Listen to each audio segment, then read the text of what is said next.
Di situ banyak orang berkata kepada saya, ada yang bilang kamu harus menikah lagi, ada yang bilang kamu tidak usah menikah lagi, kasihan anak-anakmu. Tapi waktu itu saya bilang, saya belum berpikir untuk mau menikah, ya, karena hari itu baru suami saya dimakamkan, ya. Dan sering berjalannya waktu, ada laki-laki yang sekarang berdiri di samping saya. Dia adalah rekan sepelayanan juga. Kami sama-sama melayani di ladang Tuhan, di organisasi yang sama, dan sering berjumpa, ya.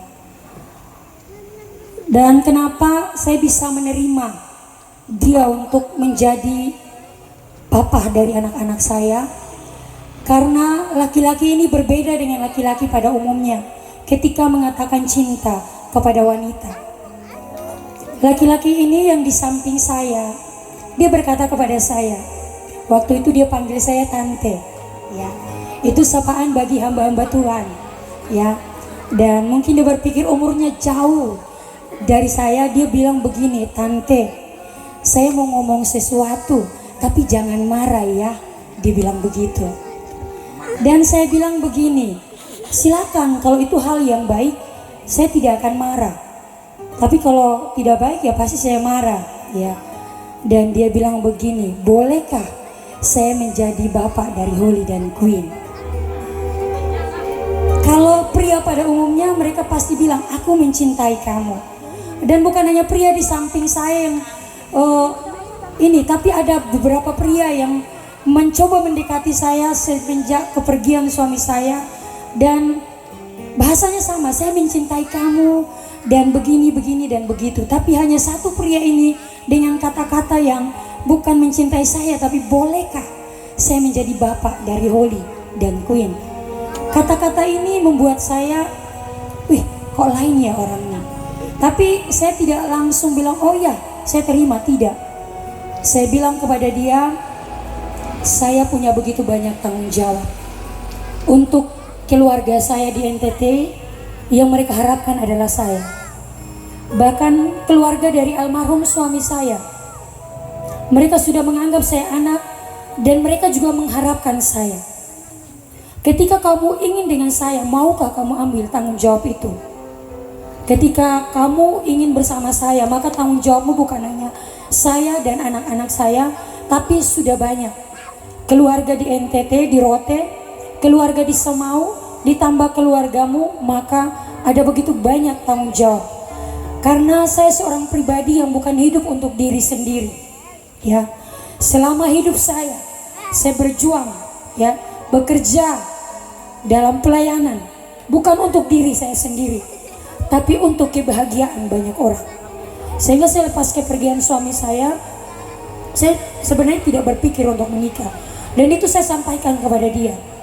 Dan dia menjawab, dia bersedia untuk mengambil tanggung jawab itu. Dan akhirnya saya bilang, berikan saya waktu, ya, berikan saya waktu. Dan satu kali saya bermimpi, ya, mungkin agak sedikit panjang karena ini kisah yang mungkin Bapak Ibu juga pengen dengarkan, kenapa sampai orang berbeda usia tapi bisa mengambil keputusan bersama. Semenjak suami saya meninggal, saya berdoa, Tuhan, kalau memang Tuhan tidak ingin saya menikah lagi, saya minta Tuhan matikan setiap kedagingan dalam diri saya. Itu doa saya kepada Tuhan. Tapi kalau Tuhan ingin saya menikah lagi, Tuhan, saya ingin menikah dengan hamba Tuhan, tidak orang biasa. Saya ingin menikah dengan hamba Tuhan yang akan mendampingi saya untuk melayani Tuhan dan menjadi sosok yang akan membimbing anak-anak saya untuk hidup takut akan Tuhan. Dan berjalannya waktu, saya bermimpi bahwa almarhum suami datangi saya, ya, dan dia tersenyum dengan saya. Dia tersenyum dengan gagahnya.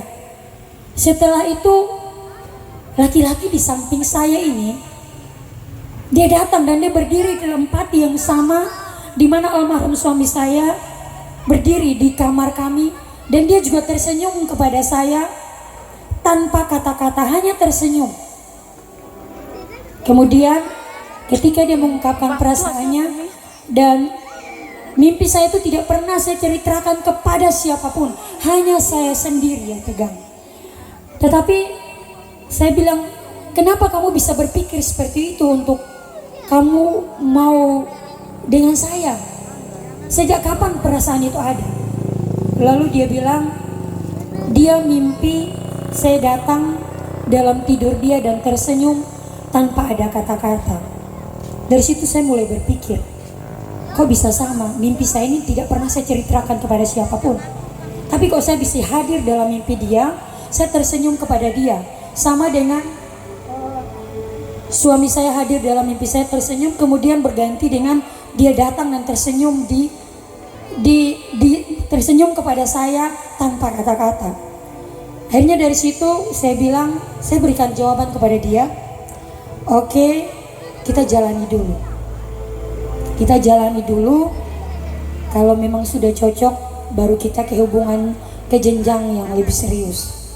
Akhirnya dia mengiyakan, dan selama menjalani hubungan dengannya, saya melihat, saya tidak hanya menjalani, jujur malam hari ini mungkin dia tidak tahu, saya banyak mengujinya. Banyak menguji, karena apa? Banyak keluarga yang bilang nanti seperti ini, seperti itu, dan lain sebagainya.